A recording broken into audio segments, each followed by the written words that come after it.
Welcome back to the Deep Dive. Today we're tackling a pretty universal nightmare. I mean that literally. Yeah, literally. Have you ever woken up and your mind is completely alert, but your body is just dead weight? You can't move at all. You can't speak. And it feels like there's this heavy presence just crushing your chest. It's sleep paralysis. Right, and historically people didn't know what to make of it. That's where you get, folklore about demons sitting on your chest. Because it puts you in a genuine state of shock. Totally. And today we're unpacking a source from Osman. Right, the content creator known as the blind Muslim yogi. Exactly. He shares a perspective on this that is honestly one of the most practical things I've read. He's not just describing the horror of it.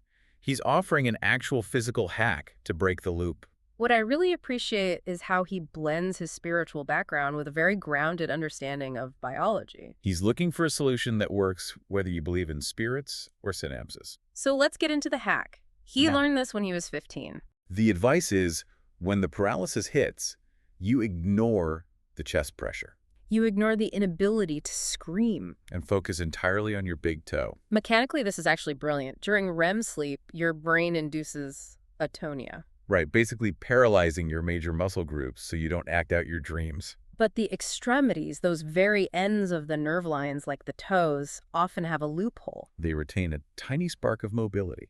Exactly. So the instruction is to flick your big toe against your second toe. Just a microscopic motion. But the twist is, Osman says you shouldn't just try to wiggle it, you have to visualize it as a kick. That visualization is the psychological lever right there. He's reframing the whole experience from fear to aggression. Because in sleep paralysis, you feel like a victim. But by focusing on kicking that entity or pressure, you flip the switch. You go from passive observer to active combatant. I loved how he described it. He says he gets angry. He thinks, take that sucker. And he tries to physically strike it. He mentioned a recent episode where this anger triggered a chain reaction. The toe flick worked, the paralysis broke, and he woke up literally boxing the air. And this touches on the why of it all. Oh. Osman is open about being a spiritual person. Yeah, he thinks it could be a spirit, but he also admits, hey, maybe it's not. Right, he says he likes to believe in spirits the way he likes to believe in The Lord of the Rings or Harry Potter. It's a fantastic analogy. Sometimes adopting a magical narrative gives you the adrenaline you need. That narrative that you're a warrior fighting a demon. Exactly. It's a tool. You use the narrative without losing your grip on scientific reality. Speaking of reality, he draws a pretty sharp line there. He brings up Joe Dispenza, right? The author who famously visualized his way back from a spinal injury. This was the reality check part of the source. Osman acknowledges visualization is powerful. He uses it daily. But he contrasts Dispenza's story with his own. Because Osman has been blind for 2.5 years. He visualizes, he affirms, but he still cannot see. That honesty is so refreshing. He isn't selling a miracle cure.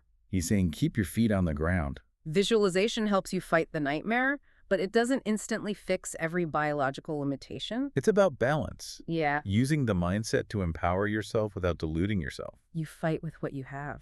So if we zoom out, what's the takeaway for you, the listener, if you don't suffer from sleep paralysis? Comes back to the toe.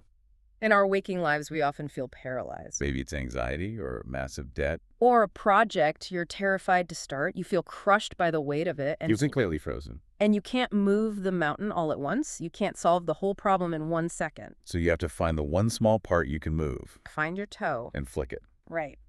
That is the question we will leave you with today. When you feel helpless, what is the one tiny action you can take to break this spell? Thanks for joining us on this deep dive, everyone. We'll see you next time.